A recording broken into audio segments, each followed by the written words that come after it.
Nous sommes ici sur l'écosite de Baillé, qui est composé de l'UVE, donc l'usine de valorisation énergétique des déchets, l'UCAN. Ici, nous valorisons les déchets ménagers issus du Sictom sud-allier, des déchets industriels banals du secteur de l'Allier et des départements limitrophes, ainsi que les déchets hospitaliers de l'Auvergne et des départements limitrophes.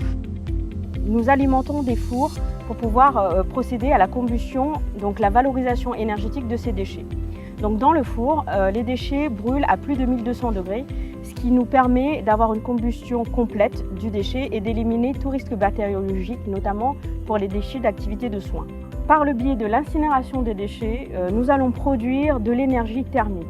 Cela nous permet de produire de la vapeur haute pression que nous faisons valoriser chez notre partenaire Sarval. Donc ces mâches-fer sortent des fours à l'état brut.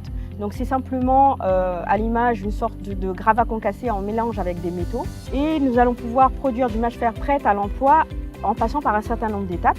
L'une des étapes est le déferraillage. Donc par le biais d'un système de gros aimants, nous allons extraire les métaux ferreux et par un champ de Foucault, les métaux non ferreux du mâche-fer. Suite à la maturation des mâches-fer sur notre plateforme, nous faisons passer le mâche-fer dans une chaîne de tri.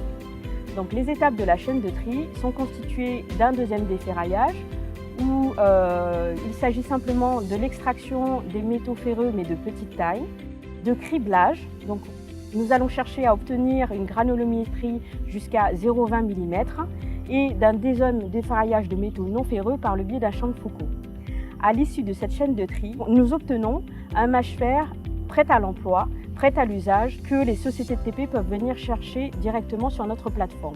Chaque année, l'UVE Lucan produit entre 10 000 et 11 000 tonnes de mâche-fer. On a utilisé le mâche-fer en couche de forme de voirie légère et de circulation poids lourd, aussi de stationnement, sur laquelle ensuite on a réalisé des enrobés. C'était un chantier sur lequel on a utilisé 5 000 tonnes de mâche-fer. Pour nous, la mise en œuvre est assez simple, elle se réalise de la même manière qu'un granulat naturel qu'on peut trouver en carrière.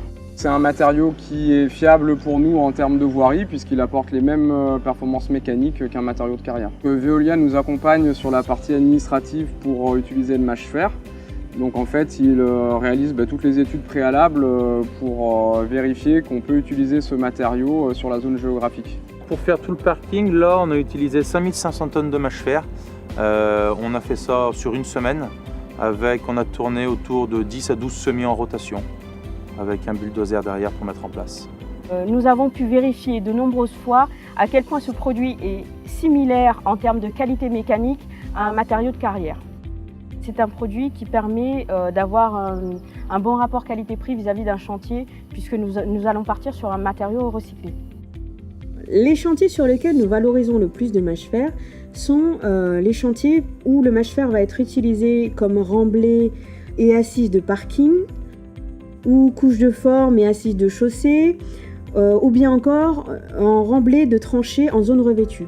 Donc nous avons de nombreux exemples d'usage autour du site, donc tels que remblai pour des parkings de commerce, remblai couche d'assises pour des voies d'accès de zones industrielles, ou encore remblai et couche d'assises pour des rues sur des communes environnantes telles que Brou-Vernay ou Saint-Pourçain.